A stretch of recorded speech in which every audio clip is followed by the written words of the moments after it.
Hi, welcome to the TeenPact Elected Officials podcast. Today we're having our next guest, Jackson Hicks. Jackson's TeamPac journey started in 2015 with him attending his first 4-day class. He then came back as a student one more time in 2016, staffed in 2017, interned 2018, program directed in 2019, and is now the Assistant Director of Staff Development. Please help me in welcoming Jackson Hicks. Hey everybody, how's it going? Noah, Luke. Well, thanks so much for coming on today, Jackson. We really appreciate it. Kind of just to get this episode started, could you tell us a little bit about your background, about who you are, and about how you got started in TeamPact? Yeah, great question, Luke. And thanks for having me on, by the way, too. This is a super fun idea, and I think it's really fun to interact and get involved with just the TeamPact community in this way, like via podcast. Great idea.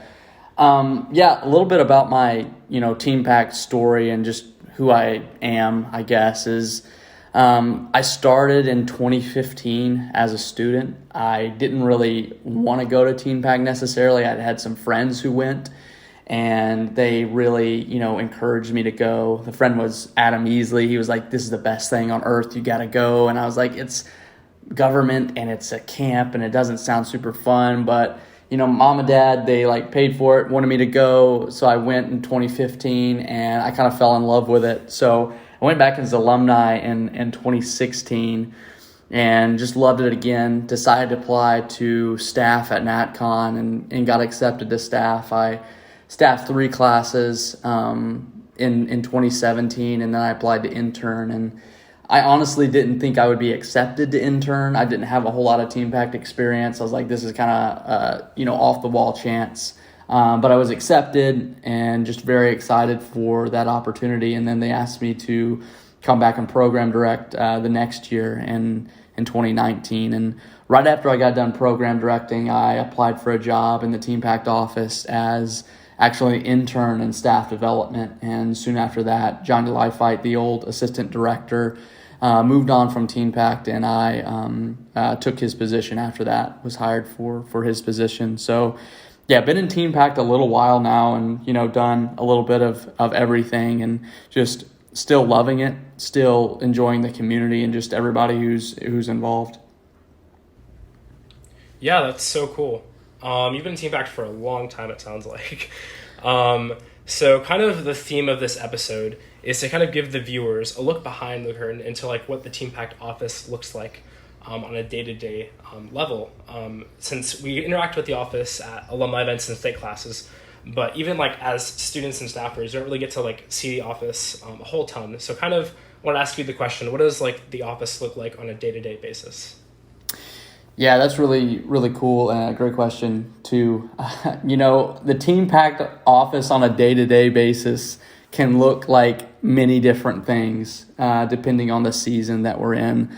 During the state class season, it's wild and crazy on some days, and then it's totally quiet the next. So it just really depends. But I would say on a day-to-day basis, your average TeamPact day, kind of like a day like today, we go in the office and we have our meetings, and we really, we reach out to all our key volunteers, state coordinators, class directors, staffers, interns, program directors, and we just coordinate for the season ahead and what's to come. So I don't know, there's so many different things you could talk about what goes on behind the scenes in the office on a day-to-day basis. But, really it's just a group effort every day to make sure that we have classes and alumni events and a better curriculum and better training events day to day. I mean, today I got in the office at 8 o'clock and worked on an employee review that we do quarterly, where we just evaluate, our performance as employees and what our, goals and objectives are for the upcoming year. And then I worked on the master staff schedule, where we, schedule 230 of our staffers on, 63 different classes for the year. And then we had a big, meeting with everybody in the office called the state class checklist, where we, go over our, agenda items for that week in regards to putting on state classes, and it can look like reaching out to state coordinators or program directors or what have you. And there's just a lot of different moving parts, especially depending on the season. I think something that's unique about the office structure is that we have in-person employees at the office.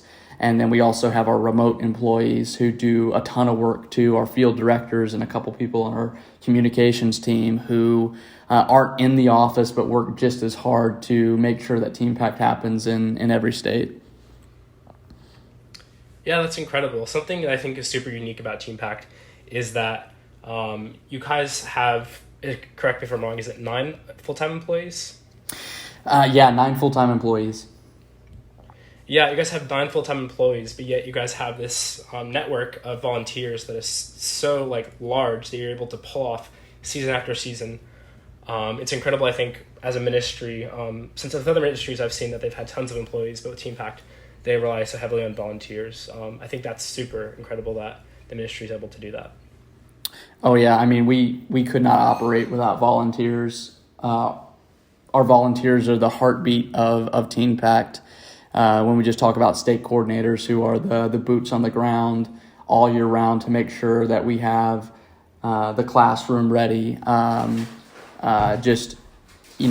the people who are, on a class and at the Capitol, ready to rock and roll all year. We have our state co's and our class directors, interns, program directors, staffers. They're all volunteers. And then on top of that, we have chaperones who come and drive cars with students in them and, make sure students are on bed in time and they're in their, bunks and stuff like that. So, I mean, we have thousands of volunteers every year and they do the majority of the work. Us, 9 full-time employees, and we have, I think, 8-ish part-time employees. We do a lot of work, but we don't do near as much work as our volunteers. Yeah, that's really awesome to hear, and I think it's just such a testament to the Lord's faithfulness of how many people are willing to sacrifice their time and different other things to serve this ministry because they see the real impact that it has for Christ.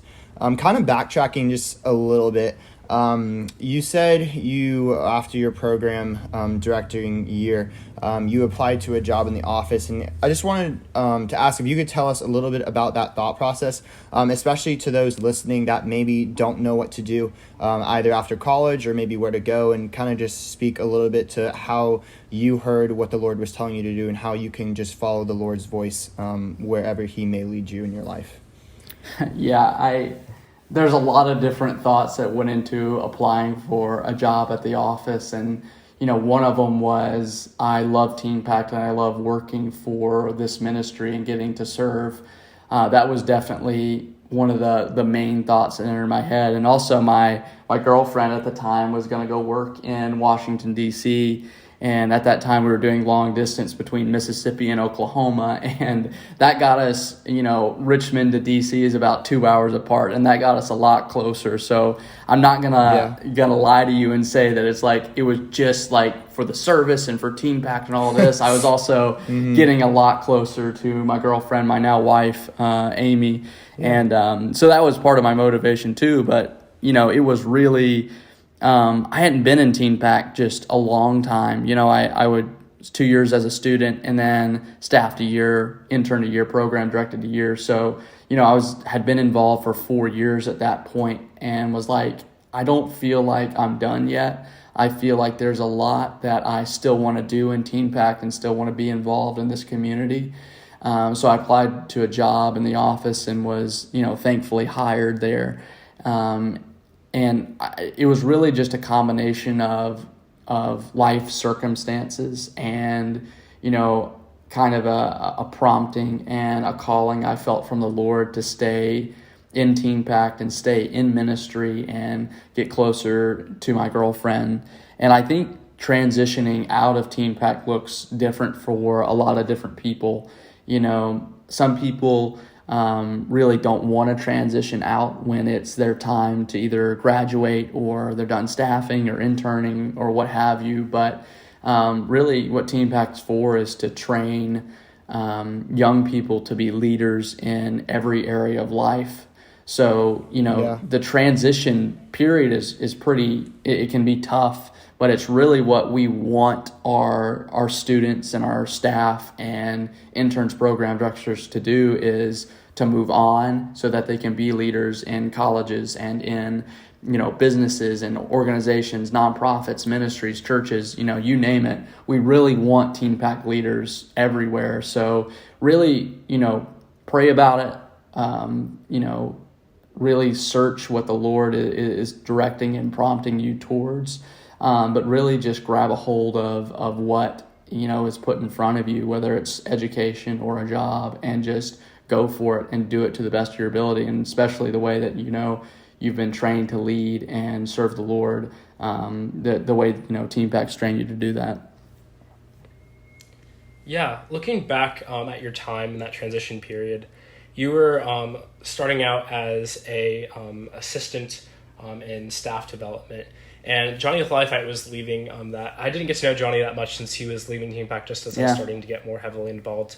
But what did it look like trying to fill such big shoes? As I've heard, Johnny Lifite is an incredible man who still serves at TeamPact as a class director. But what did it look like trying to fill those shoes? Yeah, it was really intimidating at first. It was something that I didn't feel like I was necessarily ready to do. I was 22, I believe, or 21, I think, I was 21 when he left, and then I believe I was 22. I just turned 22 when I officially became the assistant director. I was hired as an intern in staff development originally when Johnny was the assistant director. And, he transitioned out a few months later, and I remained an intern until that next May. So it was kind of like a combination of things where I still tried to do my intern responsibilities while also trying to fill some of Johnny's responsibilities. But one thing I was convicted about really early on, and I actually had somebody give me this piece of advice, was, hey, don't try to be Johnny. Right. And I think that really helped me because I'm not Johnny. Right. And God didn't create me to be Johnny Lifite. And I'm really glad he didn't. I'm really glad that I have my own unique identity in Christ, and that I get to utilize it in the way that, he wants me to. Johnny was an incredible leader. He was an incredible speaker and mentor, and an incredible assistant director for TeenPact. But he has a different style than me, right? His style was incredible and super impactful for me and a lot of different people. But I knew, for my leadership to take on a greater capacity, I had to lead in the way that God was directing me and prompting me to lead. So I really didn't try to fill Johnny's shoes. I tried to put on, my own shoes and just walk in a manner worthy of the calling. And, it was hard. There was really big adjustments at times where felt like I was over my head and didn't know what I was doing. But I thankfully had Serena, who had been in her role as director of staff development for a long time. And I had, Mr. Martin, the CEO, who had been in his role as CEO for, I think 9 years at that point. And they had always been heavily involved in staff development. And they were kind of guiding me and coaching me along the way. So, it was uncomfortable at times and by no means perfect. I mean, there have been, pulling back the curtain in the office, it's like, it's not always a perfect working environment. I had days where I was frustrated and didn't think things should work in a certain way, and, Serena the same way. And, so it's a process of making sure that you are seeking the Lord in your decisions and in your actions, even when you think they contradict somebody else's. So it was definitely an adjustment for sure for me taking on that role at that time. But it really, it's kind of like, the mission of TeenPact to just inspire youth in their relationship with the Lord and grow them as leaders. And, I still considered myself at that time to be, pretty young and growing in my leadership. I still consider myself, in that position now. I'm only 23. But, I just think it's incredible how the Lord gave me that opportunity to grow in that position at such like a rapid pace. And, I'm still adjusting to it, honestly. I'm not going to lie to you and say, hey, I got it figured out in year 2 of being the assistant director at all. But I definitely have learned so much, and am just ecstatic to still be in this position and get to work with such capable individuals each and every day. Yeah, that's really awesome and so cool. I think one of the things that you mentioned was someone gave you an advice, and it said, "Don't be Johnny." And I know, speaking from my own experience, that oftentimes in TeamPact, we can look up whatever level we're at the next level and think, wow, in some ways make an idol of them, in some ways put them up in a higher place than they should be. Because I remember I was that student who was like, oh my goodness, the interns or the PDs, they're just these such good Christian people, and they're just these awesome people who do no wrong, and I just want to be like them when I get older. So can you speak a little bit to how we, especially in TeamPact, but even generally in life, can make sure that we don't make idols out of those people, instead focus or try to be more not like somebody else, but more like Christ? Yeah, I think that's a really tough balance. And, I don't think I have a perfect answer for this question. And I don't think it's at all wrong to imitate others as they imitate Christ, right? So to look at somebody as a leader and as an image bearer of Christ and say, I want to be like that person, I don't think that's wrong. But when you make that person an idol and start crafting your life based on that person and not that person's relationship with Christ, that's where it's wrong, right? It's not that you should desire to be that person, but you should desire to have the relationship with Christ that you admire in that person. And honestly, it's a super tough balance, because on one hand, you want to respect and follow a person to like an end, and you look at this person and you idolize them and you want to be more like them, and it's easy to fall into the trap of comparison of, in order for me to be more Christ-like, or in order for me to be more of a leader, I have to be more like this person. And that's just the wrong perspective.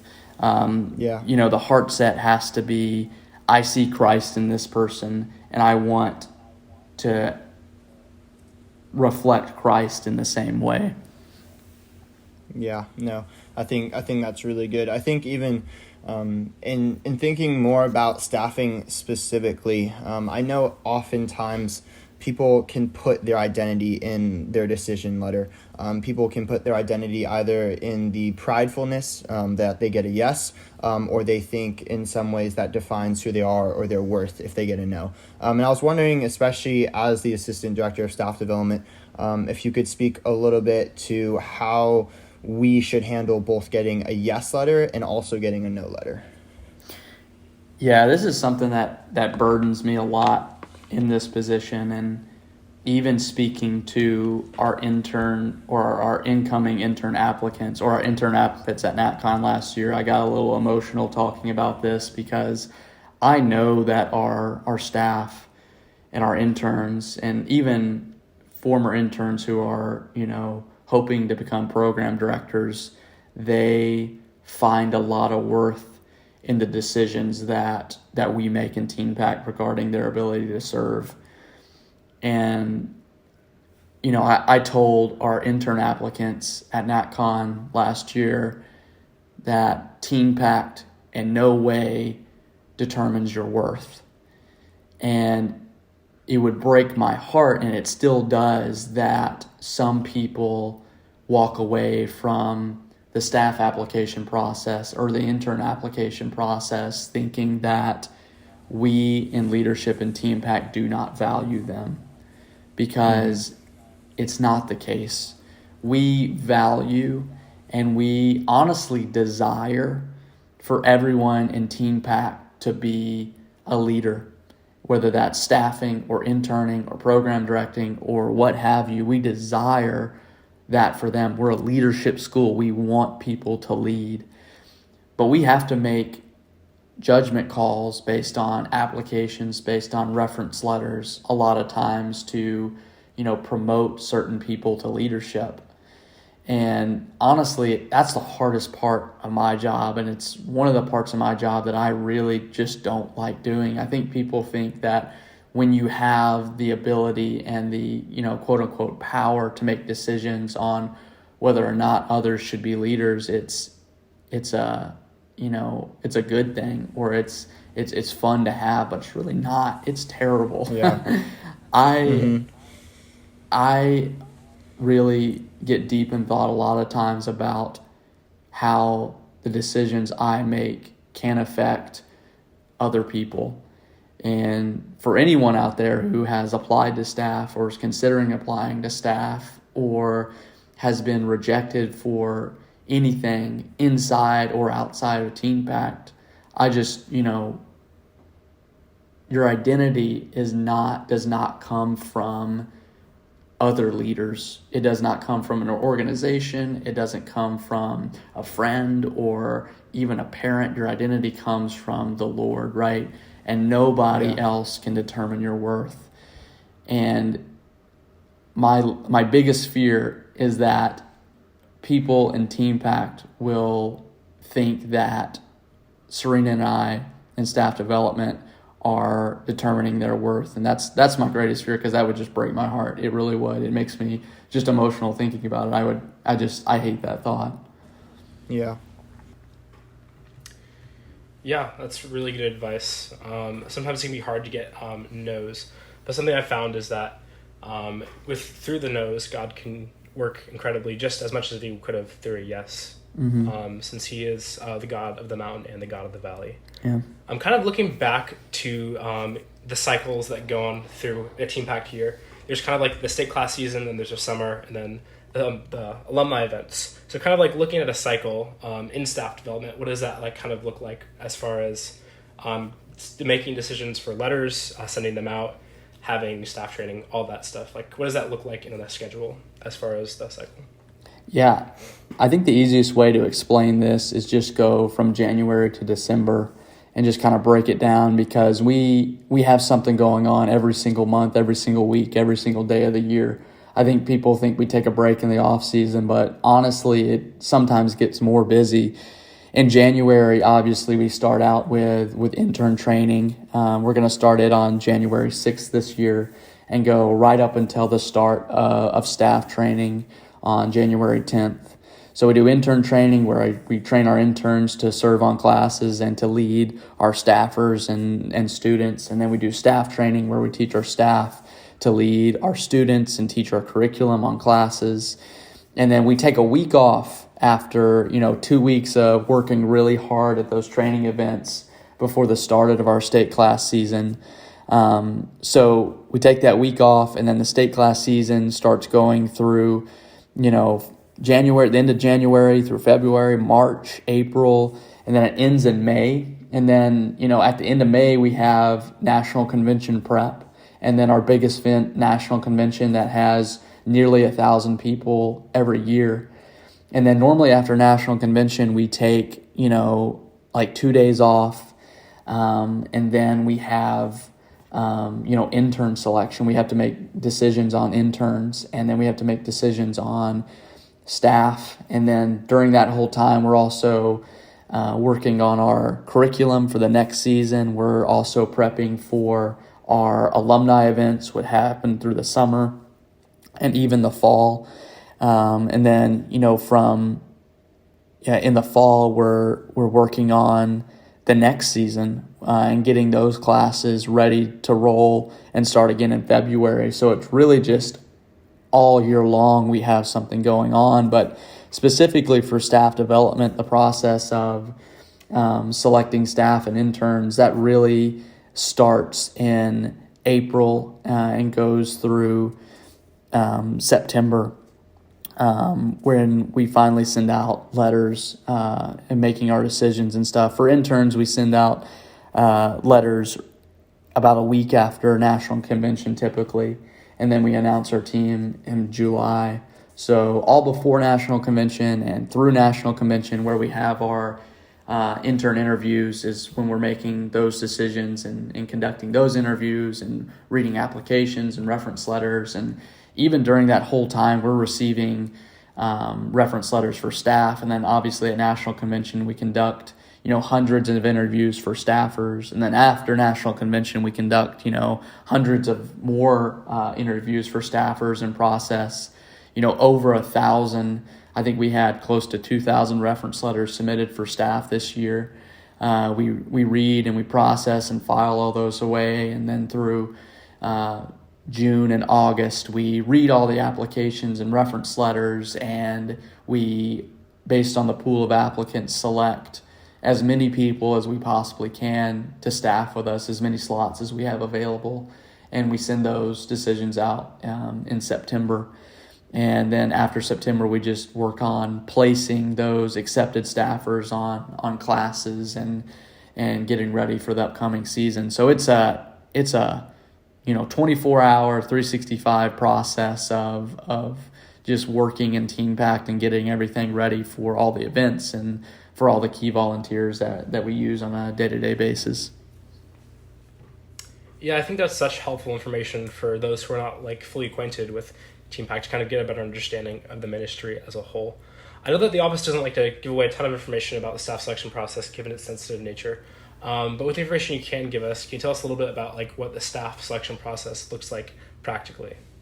Yeah, honestly think that maybe people have a perception of the staff selection process that it's a little too hush-hush because we, don't give out any personal information regarding each person's application, but we're very open about who we select and why we select them. And for anybody who's considering applying to staff or has applied to staff who's wondering how we make those decisions, we try to be open with them about it. It's about personal maturity, spiritual maturity, and social maturity. It's really about those three factors. And we look at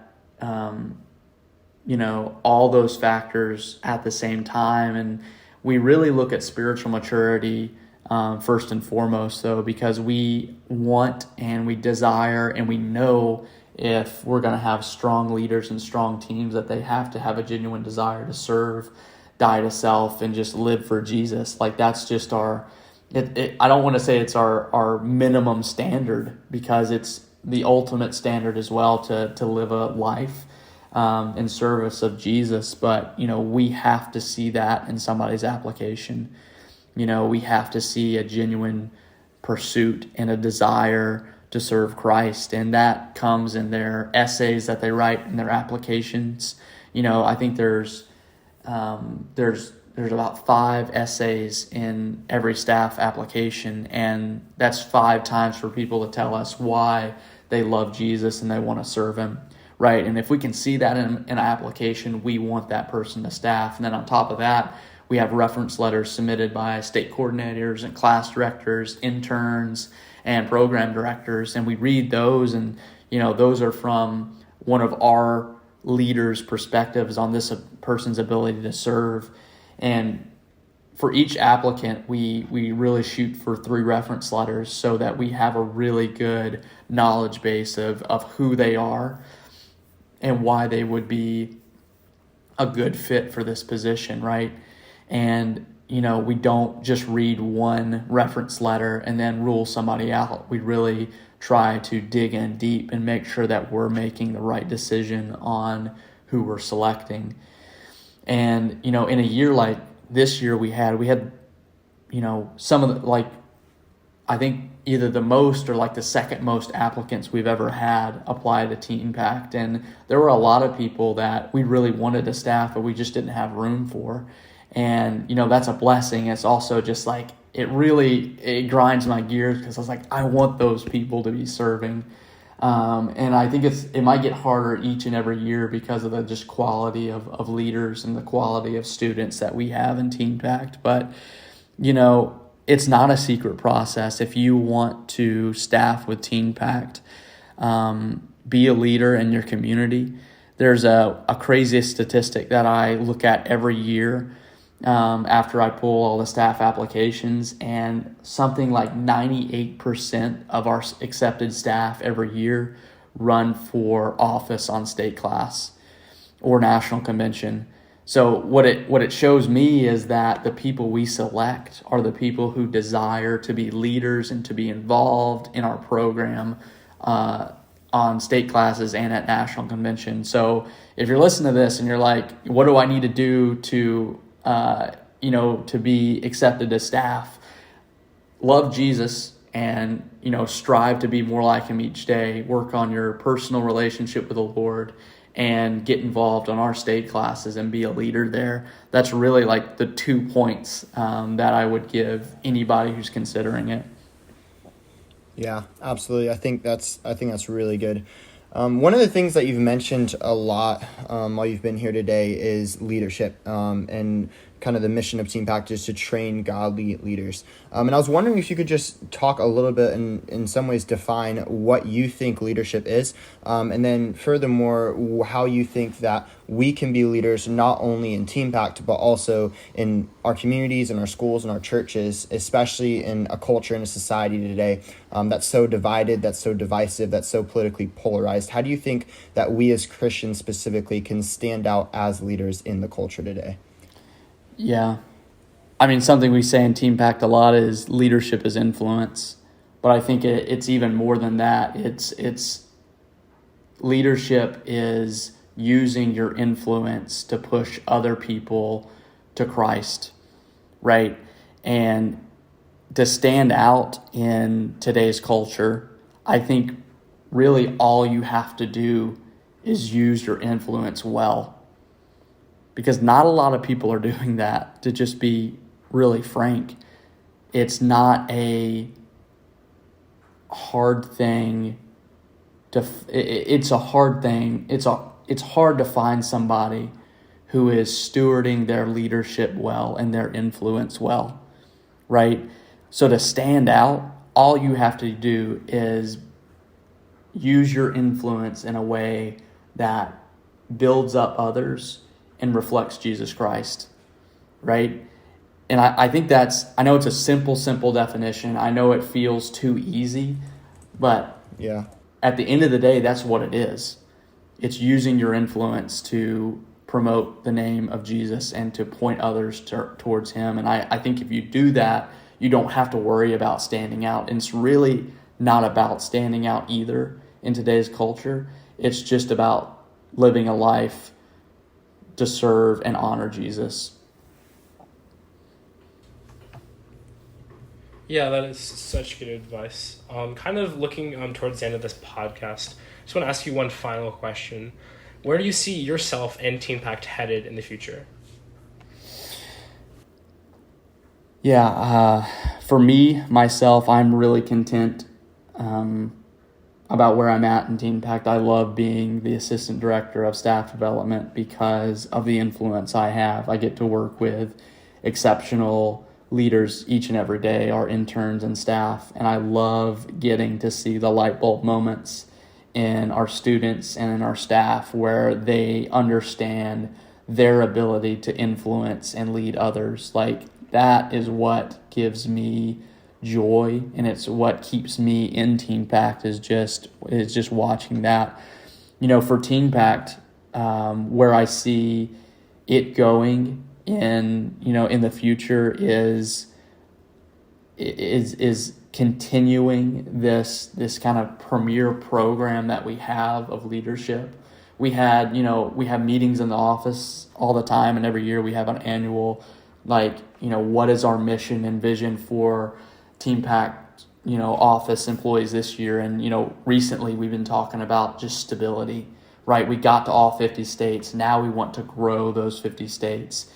And I think when people think future, you think big and just like huge things have to happen. But we want to do at TeamPact is settle in and make sure that we're ready to weather, any storm that comes our way. So we want to build up our classes in New England. We want to build up our classes in the West. We want to make sure we have students who are eager and excited to learn more about Jesus and more about leadership.